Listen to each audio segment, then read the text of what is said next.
I just got back from meeting with a buyer. We were doing a walkthrough on a property. It's been on the market for a while.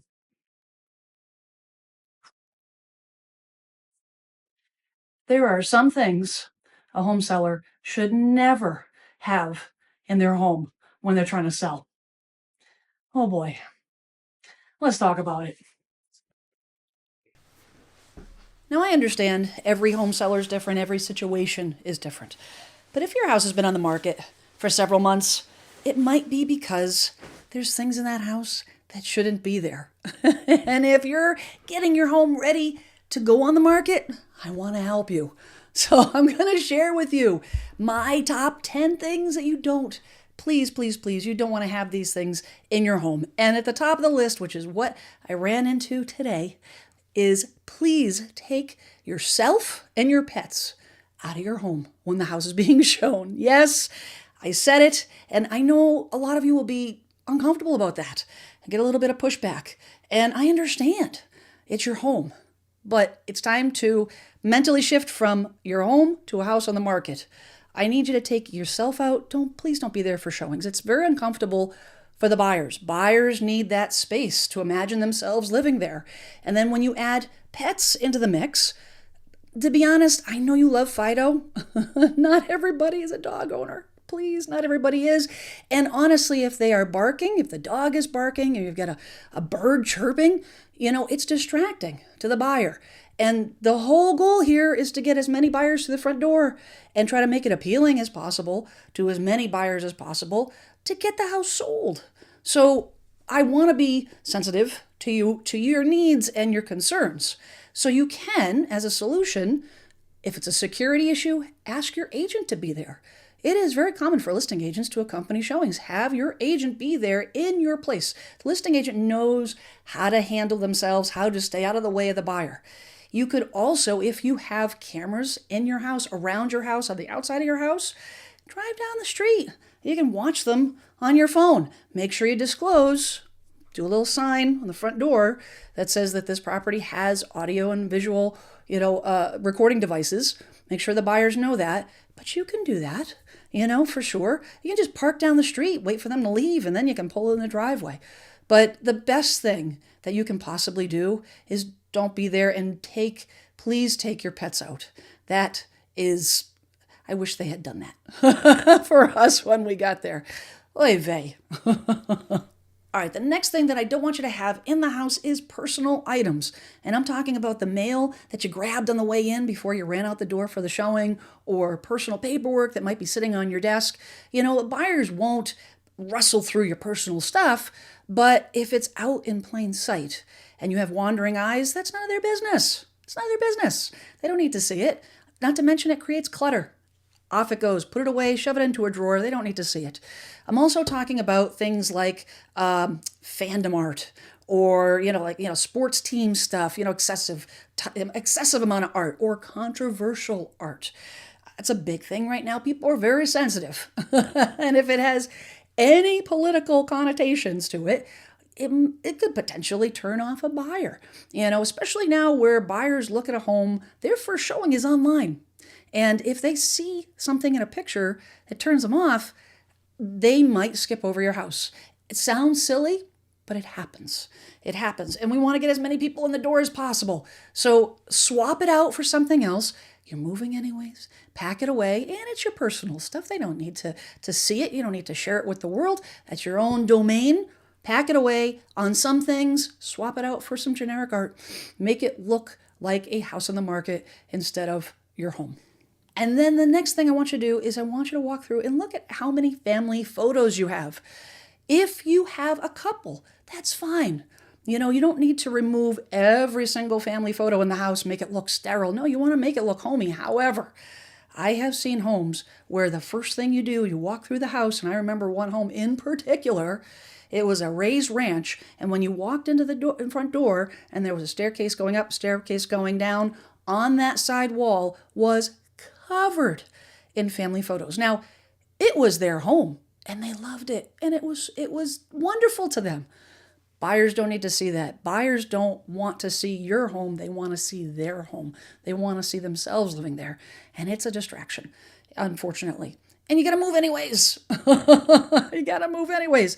So we're going to pare back on the family photos. The other thing I want you to do is if you have kids or grandkids and you have a bedroom that has those child name art, either, artwork or stencils or whatever, decals, take that stuff down.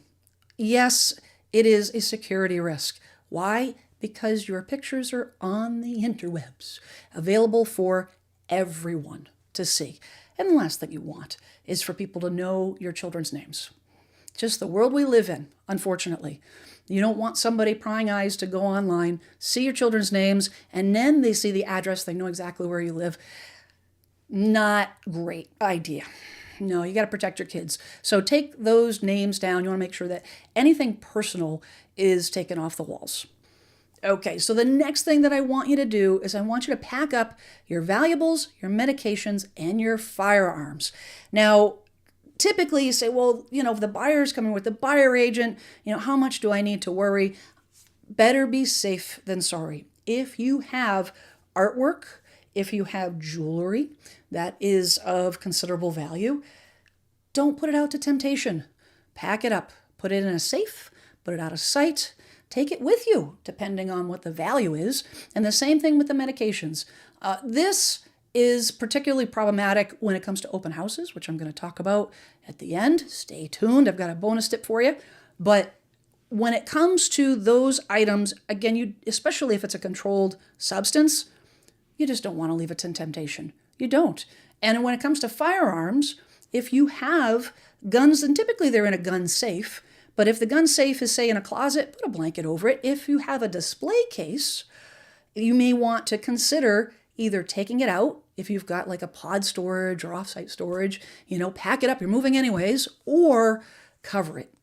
2 reasons. Again, you're putting all your pictures on the internet. Everybody can see it. It's a security risk. You don't want to advertise that to the free world that this is what you have. But number 2, some people are sensitive to firearms. Plain and simple. You don't need to display all of that. It's not going to help sell the house. It won't. It may not hurt every buyer, but it potentially could. So go through, make sure that you have anything of value packed up. Get your medications. If you have medications that are of the controlled substance, I would just take them with you. Why leave anything to chance? My feeling anyways.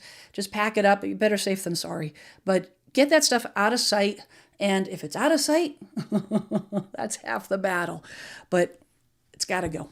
Now, if you have firearms, you might be a sport hunter. And if you're a sport hunter, you might have hunting trophies or taxidermied animals. I was married to a sport hunter, and we had taxidermied deer heads that I would not let into the house. It stayed in the garage. It made me very uncomfortable. So the next item on the list is I need you to remove those. If you have hunting trophies, taxidermied animals in your home, I need you to pack them away. Not everyone is going to love them the way you do. There's a lot of people that are very sensitive to that. And it can be a distraction from the buyers. And it can be a huge turnoff, again, online. People can see that stuff online, and they may decide to skip the house entirely. But even then, when they come into the house, that's the first thing they're going to see. And it's not for everybody. It is not. And typically, they're not small, so they're going to make the room feel a little smaller. So, again, you're moving anyways. And if they're large, we had some that were pretty big, you can put a towel over them. Put a towel over them, get them out into basement, storage, garage, get them out, especially if they're in the main living area. But a lot of you have popped into my comments and mentioned that. So please pack those up and sorry, Bambi's got to go. Bambi's got to go. Now, sometimes it's hard to know what you should take out. If you've been in the house for a long period of time, maybe 25, 30, 40 plus years, it's hard to know what should stay, what shouldn't stay. And I have seen plenty of situations where I walk into a home and there's been too much removed and it looks sterile. It doesn't feel warm and inviting anymore because they packed up too much stuff. And that is when you want to lean on a trusted advisor. And I'm talking about a good real estate agent. And I firmly believe that dealing with a good agent early on in the process, and I'm talking 6 months plus, will make your entire selling process that much easier. Now, the rule of thumb, and I talk about this a lot, is you want to interview at least three agents, and you want to do it way in advance. You want to try to interview those agents. What you're looking for is a 20% agent. Now, those are the agents that I have relationships with that I'm happy to put you in contact with when you're going through that process. But a 20% agent, that's 20% of the real estate industry, and honestly, it probably is a little bit less, versus the 80% agent, which is the majority of the real estate industry, unfortunately, that is not skilled. They're not highly skilled. They're not highly motivated to help you as a person. They are transactional agents. A 20% agent is a relational agent. Start the process early, interview at least three agents. If you would like me to connect you with one of my preferred agents, my 20% agents, there's a link in the description. You click that and I'll get in touch with you. But start that process early because that will help you avoid staying on the market for too long and going through a lot of headache. Now, the next thing on the list is going to be window treatments. I want you to take a good look at your window treatments. If they are faded, if they're worn, if they've been there for a while, if they're dark and heavy, you like to have that ambiance. I mean, maybe that's your thing. You like the dark walls, you like a heavier curtains, you like that feeling, and it's your home. It's your home. But when you're getting ready to move out of your home, when you're ready to sell it, it doesn't work in your favor. It does not work in your favor. So your two choices would be either to remove it, and if you're financially not willing or able to replace it, I would rather have you remove it and have, exposed windows than to have that in place as a distraction or a deterrent. I have it removed, but if you can replace it with something that is new, it doesn't have to be expensive, and again, an agent will be able to tell you what color, the length, all the things so it actually matches all your decor in your room. But if they are tired and they've seen better days, your window treatments, if you have shades or blinds, you're better off just taking them down. Out the door they go. It'll help you in the overall, it'll help you in the long run. Now, while you're looking at the window treatments, I want you to take a good look at your furniture. And it is common, especially if you have been in a situation, maybe your parents have passed away and you've inherited some furniture, aunt and uncle, and you're like, oh, you have sentimental attachments to some of these items. And what happens over time, especially if you've been in the house for a while, the amount of furniture starts to creep in. And I had this exact situation 3 weeks ago, when we put a house on the market. I was working with a client that I'd started that process really early. They reached out to me literally a year and a half ago. And when they were getting closer to putting the house on the market, we did the staging walkthrough. And we walked through, and the living room was set up such that with their young children, it completely blocked the entrance to the room. That made the room feel tiny. Cathedral ceilings and all the things, because a big sectional sofa. And I said, you know what? Is there any way that we can make half of this disappear? Either give it away. And they said, actually, Jen, we're not taking it with us. I said, fantastic. How quickly can you get rid of it? And that's what they did. And they reduced the amount of furniture by half. And what that does is open up the room. Now, instead of the first thing you see when you walk in the room is the furniture, the first thing you see is the fireplace. And they had replaced the front doors on the fireplace, and they have a nice, beautiful mantle and high cathedral ceilings. That's what you saw when you walked into the room. So take a good hard look and either take this furniture, put it if you have a basement or storage, or if you're going to give it away, now's the time. If it needs to go to the dump, now's the time. All of these things will help you in the long run. If you're going through the trouble of putting the house on the market, all of these things done now are going to make it so much easier when it's time to actually finish up and move out. Now, when you are getting closer to that date of putting the house on the market, one of the things that I always recommend is you got to clear the countertops. And now what am I talking? Now this sounds like small peanuts. This is easy stuff. Well, it makes a big impression. I want you to take a close look at your kitchen countertops. Now, what I am telling you not to do, I'm not telling you to clear everything. I don't want it to look like you're walking into like a Home Depot. There's nothing on the countertops. That's not what I'm saying. What I'm saying is that it is natural when we're living in our home to have doodads and collections and, boxes of Kleenex or the thing that you have, the junk collection box, or maybe you have all your favorite appliances on the counter. That is super common. You gotta get rid of almost all of it. What you want to do is you want to showcase the countertops and show as much of it as possible. Now, again, I would say talk to your real estate agent, because every footprint of a kitchen is going to be different, and you don't want to remove too much. It's okay to have a coffee maker. I had a situation not too long ago. They had 2 or 3 coffee makers because they had different types, and that was their thing. And that's fine. I said, you gotta pare down to 1, please. And they did, and it opens it up and so, oh wow, now we can see the beautiful countertops. So look at those, and then go in your bathroom. And this is probably the place where it's like the biggest offender is the bathroom. Why? Because it's all about convenience. You want to get in and out. Whatever you're doing in there, you want in and out. And it becomes part, you've got to transform that into a showroom of sorts. So you want to get rid of anything that you wouldn't see in a showroom. I'm talking about your toothbrush holders, all your products that are on the countertop.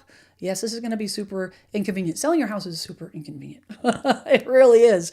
But if you've got some totes, some small plastic boxes that you just kind of put all that stuff in, and then you put it away in the closet, and then when the showings are done, you pull it back out. This is why, your real estate agent will tell you, the focus is get as many buyers to the door and get it under contract as quickly as possible. Why?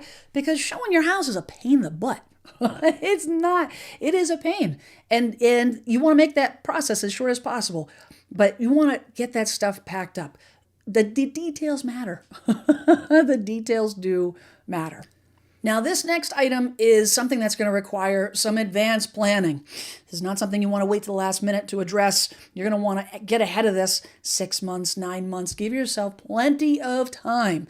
And that is addressing broken items or fixtures that are not included in the sale. Now, what am I talking about? I'm talking about that wine fridge that never worked. Maybe you bought the house with it that way, and it just never worked. Or you have a ceiling fan where the fan works, but the lights don't, or vice versa. It's just kind of like, just live with it, and it's fine. You want to address that. You either want to replace it with something else, or you want to just remove it. If you're in a situation on a ceiling fan and you can replace it, do so. If you can't, I'd rather you take it down and cap it off than have something like that could potentially come up on a home inspection.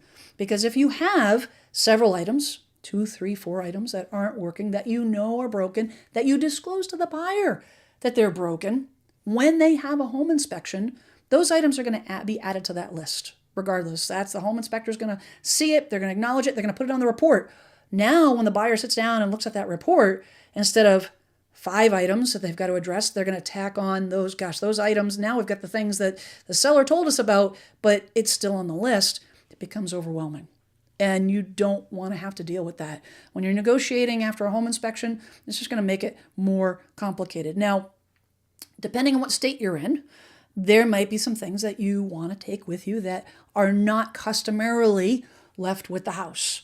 Now, ceiling fans, light fixtures I see a lot. If you had you inherited your grandmother's special, handcrafted whatnot light fixture, and it's, you don't want to leave it. You don't even necessarily like it, but you want to take it with you to remember her by. Then I would say either take it down, replace it, cap it off. One of those 3. You want to get that out of the mix. Now, typically in a light fixture, I always recommend replacing it with another light fixture. And yes, I've heard, sellers say, well, what if the buyer doesn't like the light fixture, and what if they want to, pick out their own? I'll just give them a credit and they can pick out their own. That gets overly complicated. Believe me when I tell you, I've been doing this a long time. And I have seen a lot of complicated situations over little money. You offer them amount of money, $100, $150, and they say it's not enough.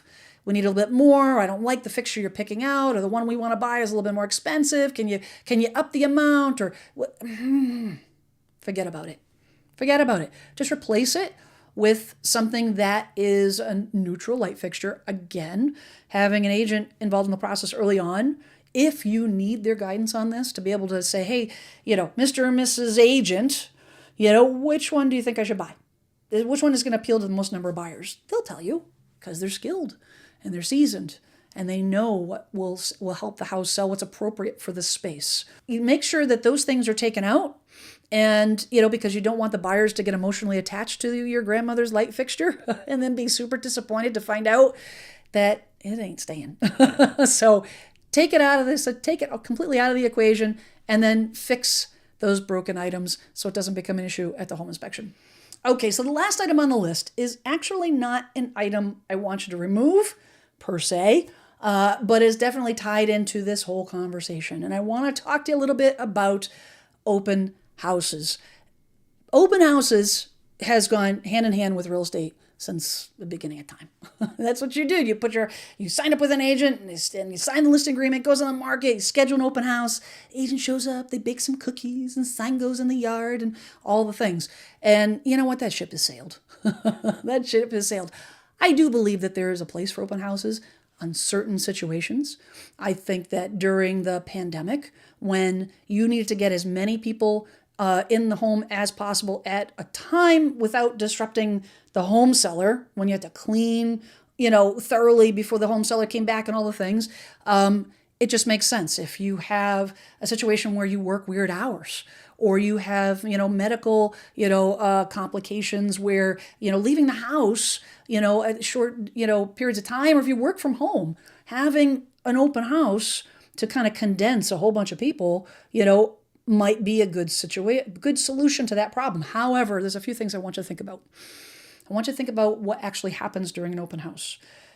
The agent puts the sign in the front yard, and that sign tells the free world, and it's published, on the interwebs and all the things, that your house is now open for the public. Anybody can walk through that house. Anyone. They don't have to be pre-qualified. They don't have to be pre-screened by an agent. They can be a nosy neighbor. They can be somebody unscrupulous. It is, I think, a bigger risk than an advantage. Firearms, medications, valuables.